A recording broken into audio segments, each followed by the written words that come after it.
This world is not what you think it is. This world is not what you think it is. Here's the completely horrible part of this. Here's a point that so many people miss. They see numbers thrown out there. They see percentages. At first they saw mortality rates like 4.7. That was a lie from the beginning. This is not controversial. All of the experts have backtracked and said, oh, it's way more prevalent. It's way more all over the place. Way more people have had it, which means the mortality rate is way lower. Initially, they were just measuring the number of people who were sick enough to go get tested, and then the percentage of those who died. And they were talking about that as if it's a mortality rate. And some of us immediately said, well, what about all the people who didn't bother to get tested? Like who had it but didn't go into the hospital to get tested. Sure enough, the studies in New York, the studies in California, this is all over the mainstream news, studies in prisons, studies on Navy ships, more and more it's springing up all over the place that they find, oh, this is already way more widespread than we thought. Way more people have already had it, and a lot of them never had symptoms or had minimal symptoms, never bothered to get tested, which means the mortality rate is tiny compared to the initial reports. But what I'm about to say doesn't even depend on what the mortality rate says, and it doesn't depend on taking anybody's word for it. This is based on what the experts are saying about the whole reason for social distancing, which was to lower that curve. Now, if you are under the impression that when they throw out a percentage, it means like if 1% or 0.1% or whatever it is, if they say 1% mortality rate, if you think that means that you can flip a coin and if it comes up 1 in 100, oh no, I'm gonna die. That's not how it works. That's not how statistics works. That's not how disease works. That's not how they ever work. And the media has reported over and over again in Italy, in Spain, in the US, all over the place, the vast majority of deaths caused by COVID-19 are in patients with compromised immune systems. If you are young and healthy, your chance of dying of this thing is statistically just about zero. And the media loves to fish around to try to find a story here and there. Well, here's a young person who died of it. And they've, fished so hard that they were dishonest and had to retract some of them. For whatever reason, COVID-19 is very, very nice to infants and children compared to even the common flu. Way more children and infants die of the flu every year than this. I don't know why. I don't know what the mechanism is that's different, but COVID-19, statistically speaking, is not a significant threat to children and babies, thankfully. Lots of things are, but not this. Now, if you can say, well, over here, there's one story. If you find one person in 328 million who died of something, is that sad? Yeah. Is that a bummer? Yeah. Is that statistically something that everybody else should be scared of? No, that's ridiculous. There are literally 20 other things that are way more likely to be a threat to your child or your baby or yourself if you're in your 20s, 30s, 40s. All of this is in the media, but most people just look at the death numbers and they go, it's gonna kill us. But back to the point, here is the main point I want to sink in, because this has been right in your face for days and almost nobody has noticed, apparently. None of the people out there I see wearing masks and standing 6 feet apart and doing all this. At no point did the government ever claim that standing 6 feet apart and wearing masks and staying home and shutting down businesses would reduce the number of people who get this disease. I'm gonna repeat that. Please pay attention. This is important. At no point did they claim that any of those measures would actually reduce the number of people who get this disease. And they're right. It won't. You've heard flattening the curve, and no doubt you've seen that picture of an arch that goes like this and an arch that goes like that. The area under the two arches is the same. That means they are expecting the same number of people to get this.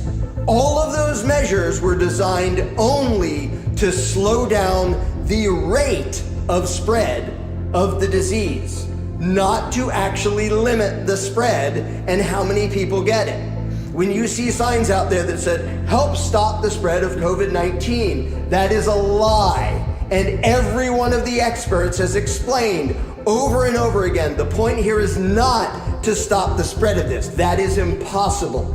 It's way too late. It's utterly impossible.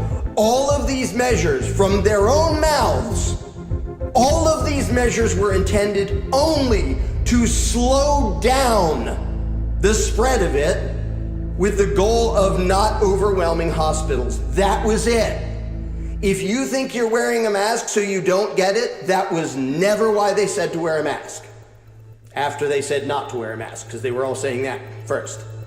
None of this, standing 6 feet apart, staying home, none of that was gonna keep you from getting it. Ever. They never claimed it was. They never pretended it was. It was just to delay you or a whole bunch of people getting it. They've been open about that the whole time, and almost everybody's apparently missed it. Down all over the place. What I just described, all the things happening in the US, well, some of them, there's more than that, negative ramifications of these ridiculous solutions, the US is going to get the easy brunt of it. The rest of the world, the mainstream media is already reporting this. The rest of the world is going to see millions of people starving to death from the solutions. And the idiotic media is saying, oh, COVID-19 is going to cause this famine. No, it's not. Government shutdowns destroying the economy are going to cause millions of people to die. It isn't this stupid virus. You look in India, they're not even up to 1,000 deaths in a population of 1 point whatever billion people. But the shutdowns are destroying the economy. And there's a bunch of people over there saying we're going to be starved. We're literally going to be starved. There's people starving in India on a daily basis anyway. So all those bad, effects that I was just talking about in the US, that's going to be easy. That's going to be gentle. Yeah, tens of thousands of people are going to die from these solutions in the US. It's going to be way worse than that in the rest of the world.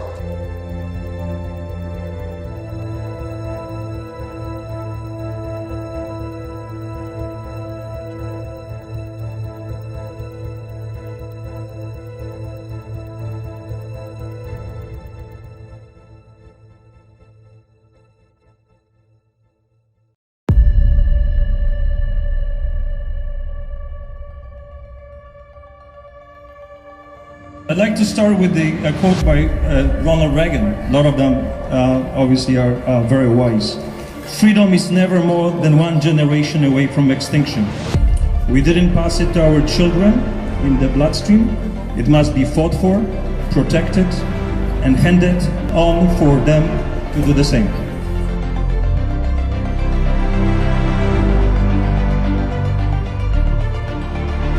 It's taken a big toll on our family, how upset I am about not having a choice to poison them or not.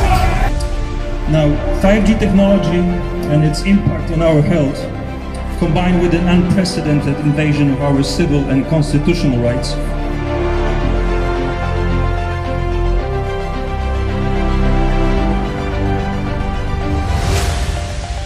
stand back, okay? Or what? Stand back. You're gonna threaten me? to tracking and face recognition applications,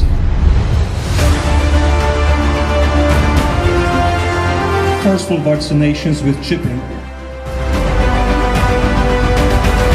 digital money and elimination of cash, deployment of abusive power by governments limiting our ability to move, travel, socialize, or simply earn a living, imposition of heavy fines and possibly arrests for acts of civil disobedience in defiance of draconian and unconstitutional policies under the false pretext of this or any future fake pandemics. We are banning 1,500 models and variants of these firearms. Creation of a welfare state through an implementation of a minimum income guarantee in defiance of principles of economics and Western principles, and at the expense of the future generations, leading to a complete collapse of Canada's economy, plus overbearing role of government as big brother. With shackles come the shackles. There are just few samples of what WHO, CDC, central banksters, Big Pharma and New World Order gangsters through the civil incarnates of the Rothschilds, Bill Gates, George Soros, Clintons, Rockefellers, and their respective semi-criminal foundations, along with Fauci, Birx, Teresa Tam, have been able to accomplish in just a short few months.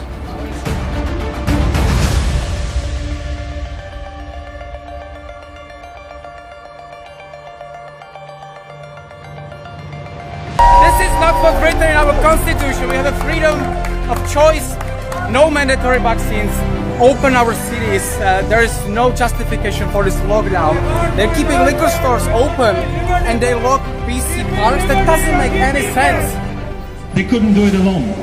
To be successful in this genocidal enterprise, they needed lobbyists, mainstream media, politicians, corrupted scientists and researchers, and finally the trolls and gullible little soldiers aiding and abetting in this civil assault on our civilization.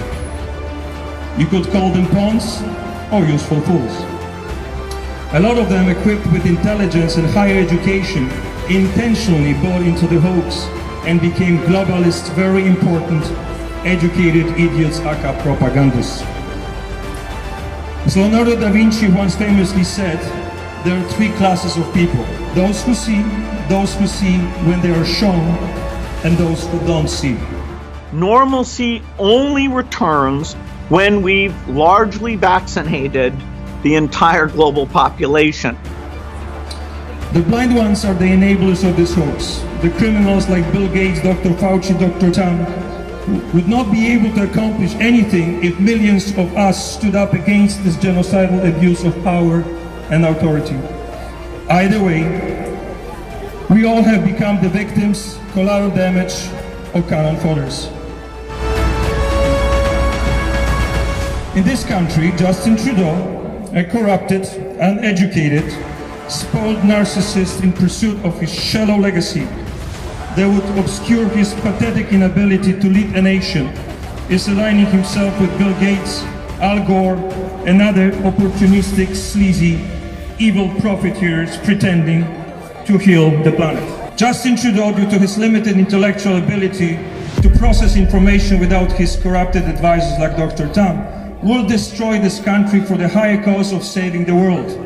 Normality, as it was before, will not come back full on until we get a vaccine for this, and as you say, that could be a very long way off. Prime examples would be the pathetic support for his global warming hoax, the CO2 emission, world vaccinations, and wasting billions of taxpayers' dollars on corrupted countries through morally broke, discredited, and demoralized United Nations. I have no doubt that we are in the most critical fight of our lives. Win or lose, the outcome will be the most consequential for us, our families, and future generations. This will be our legacy. It's them against us. The concept of freedom and truth that's followed humans for as long as we've developed our consciousness and awareness. The preservation of form and pursuit and of the letter have never been more important. Truth is simple, but is buried under the layers of lies. It's like a diamond in a rough. Once it's polished, it shines and it's precious and it lasts forever. The truth is learned, never told. Freedom is priceless.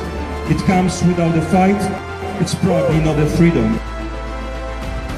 Remember, the only real prison is fear, and the only real freedom is freedom for fear. Freedom is to ask nothing, to expect nothing, to depend on nothing.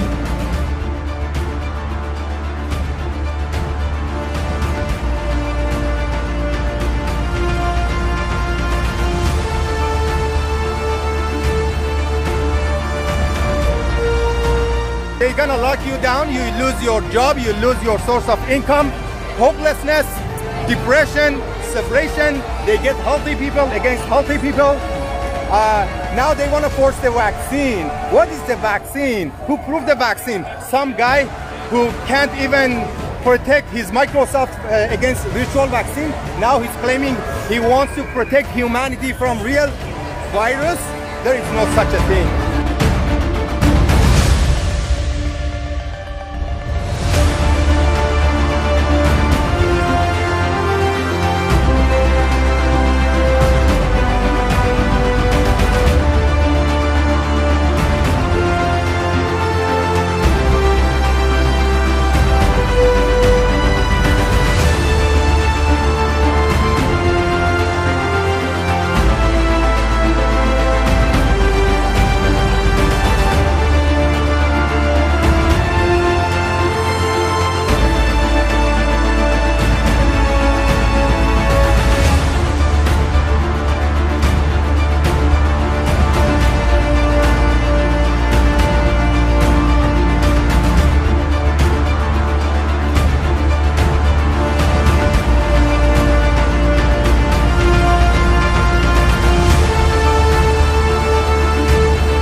people fear the government, there is tyranny. When the government fears the people, there is liberty.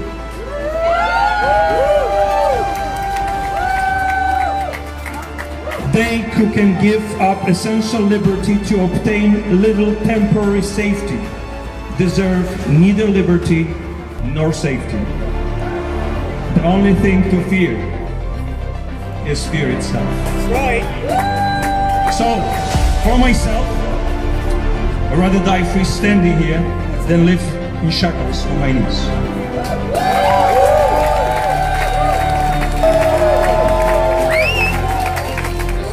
In the end, we win. So we stand, and we will not bow, and we will be courageous, and we will stand for truth. God bless you. Thank you.